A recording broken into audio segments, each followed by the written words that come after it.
Hey everybody, it's Dave Robles with Think Real Estate.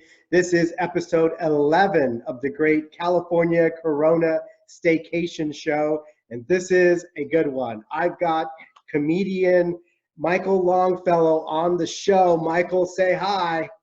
Hey Dave, thank you for having me.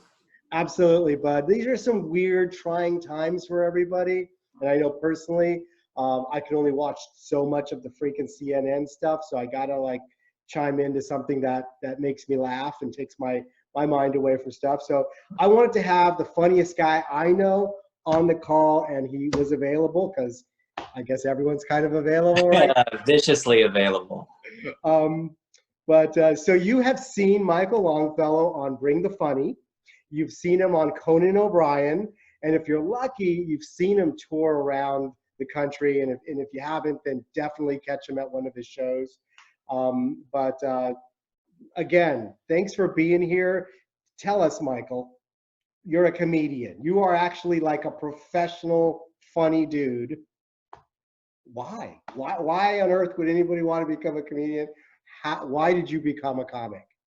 I liked a girl in my English class in high school, and we would do writing prompts every day, and I would try to write something silly to get her attention. And then I liked the way it felt when people would laugh after I wrote something and said it out loud.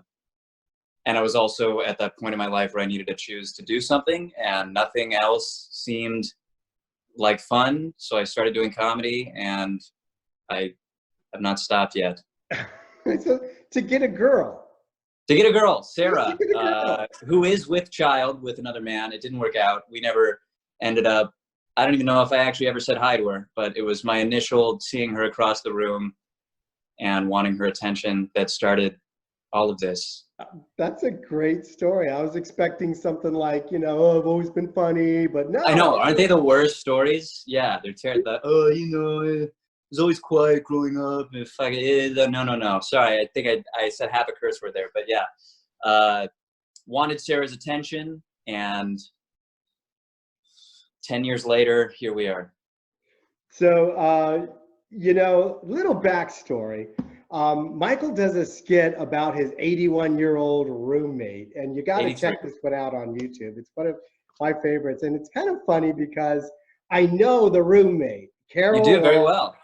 Is the roommate, and she's my mother-in-law, and so that's definitely one of the things I want you to check out right after this episode. Is look that up and the other stuff that's on YouTube. But that's one of my faves. So tell me, what do you hate about being a comic? It's gonna sound like the worst answer, but I don't know how to take compliments. I just don't know how to do it. And people are so nice. And after a show, I like to stand in the back. I don't stand by the door, so they have to say something. But if someone wants to come back and say hello, they're more than welcome to. And most people do. And it's just, they're so nice, and I don't know how to handle it. And they'll be like, "You're very funny." And I'll be like, "Oh, you're so funny too." And they're like, I didn't do comedy. And I'm like, "You're right, I'm sorry." And I feel like I just ruin everyone's impression of me right before they leave the venue. Oh. Yeah, I get off stage, they're like, "That guy's so funny and great." And then they talk to me for a minute, and they're like, "What was that? I feel disturbed now." Oh God. So I've never figured out how to, I don't know, get over that. That must be an awkward moment, or someone that says like, "Hey, that was really great. Can you say something else funny?" Yeah, it's like the last little, they're giving you one more serve to hit back of like, "You're great," and then I just miss it completely, and they're like, nothing that happened the last hour matters now that you did that. And it's a good problem to have, I guess, but that's what I hate that. That's the only thing I don't like. What would you say makes you laugh? Now what makes me laugh is knowing someone that I know is a very good comedian and is a friend of mine, and watching them just eat it on stage so badly.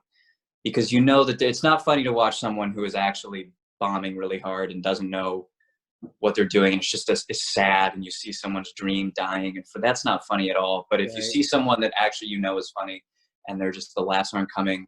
It's I eat it up, and it's so great. Yeah. And everyone's that way. It's because we've all been there. I think for some reason, bombs happen once every couple months. Yeah. It's just the way, just your energy is off. Something's wrong. Laughs aren't coming. So it's fun to see someone capable. And it might even be an act that killed it one night, and then the next night, same kind Totally. of act. Word for word. Absolutely. It just happens. It's the comedy gods. They're ruthless. Yeah, they are. And everyone gets their turn. All right. Well, that's kind of evil, Michael, but I like the answer. A little evil, but yeah, it's all in love. It's all based in love. And it's, you know, it happens to you too. All right. Definitely. So where can people catch your stuff? Yeah, I guess right now live shows for everybody are canceled indefinitely. No one really knows when we're going to get back out there. So for now, my website, michaellongfellow.com, has a bunch of my stand-up clips on it. YouTube has a bunch of my stand-up on it. Social media, all that. That's where you can see me, at least. All right. We're going to put links to all that stuff here. Yeah, and I'm uploading a lot more stand-up on YouTube right now just because I have the time, and why not? Yeah. All right, cool. Yeah, there's a new stuff. Well, we'll tag you on this. Are you on the Instagram? I'm on the Instagram. It's Longfellow Michael. That's my name. Longfellow Michael. We're going to tag you on that too. Okay, last parting question before we say goodbye. What's on streaming right now that you find funny? On Netflix, it's called I Think You Should Leave. And it's extremely funny, and you should watch it. All right. Okay. Well, with that, I think we should leave. And it's been great having you, Michael. I just want to let everybody know that it's okay to laugh. Yeah, the apocalypse is here, and it feels like everything's hitting the fan, but it's okay to spend a few minutes actually just laughing. And Michael Longfellow is a guy who can help you with that. All right. Thanks, Michael. I agree. Thank you, Dave. Take care. You too.